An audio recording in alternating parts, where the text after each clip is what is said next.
কি আর বলবো ভাই, গাউরার গর্ব ছিল আমাদের মাননীয় সংসদ সদস্য কাজী নজরুল ইসলামকে নিয়ে। খুব একটা গর্ব ছিল যে গাউরার ছেলে এমপি শ্যামনগর সাতক্ষীরা 4-এর।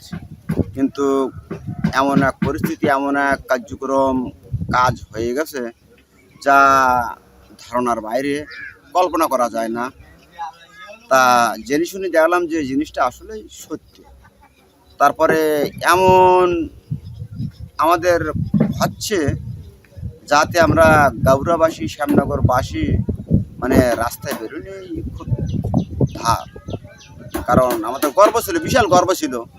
যেখানে সেখানে যেই আমরা বুক খুলি বলতে পারতাম যে আমাদের এলাকার একজন এমপি আছে, কাজী নজরুল বীর মুক্তিযোদ্ধা।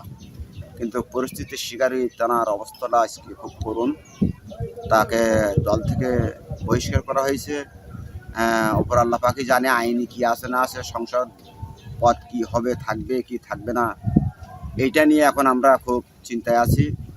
আর বিশেষ করে ভাই এতে খুব নিন্দা জানানো ছাড়া আর কোনো পরিস্থিতি আমাদের এই মুহূর্তে নাই।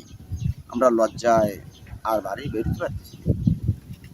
কী করবো, এলাকার ছেলে মুখ চেপে তো জনগণের ধরে রাখা যায় না, কয়েকজনের মুখ চেপে ধরে রাখা যায়। আর এখন হচ্ছে মিডিয়ার যুগ, ফেসবুক খুললে ও একই ছবি, একই কথা, একই আলাপ আলোচনা। আমাদের সদ্য এমপি সাহেব, আমরা তার খুব ভালো জানি।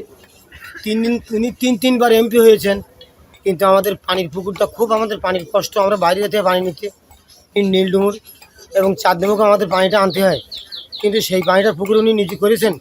আমরা জানি উনি ধর আমাদের গ্রামের ছেলে, উনি ভালো এমপি, ওনার ভালো জানি। কিন্তু উনি যে কাজগুলো করেছেন খুব ভালো কাজ করেছেন। আমরা পানির কষ্ট আর আমাদের গাবরিমান সাহেব দেখেছেন নিজেদের সন্তান হিসেবে বা চাচা হিসেবে, ভাই হিসেবে খুব একটা ভালো লোক। কিন্তু উনি যে কার্যকলাপটা করেছেন তাতে করে আমাদের ঘৃণা হয় যে উনি যে সংসদে না যেতে পারেন। উনি যে কর্মটা করেছেন, আর উনি যে আমার এমপি সাহেব, আমরা খুব মূল্য দিই যে আমাদের গ্রামের ছেলে।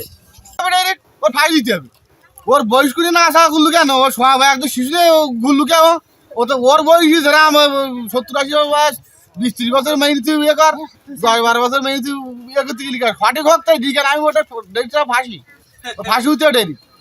আমরা ছোটোবেলার থেকে জানি যে এমপি সাহেব খুব ভালো মানুষ, অর্থাৎ তার আচার খুব কোনো দিক থেকে খারাপ মনে করিনি।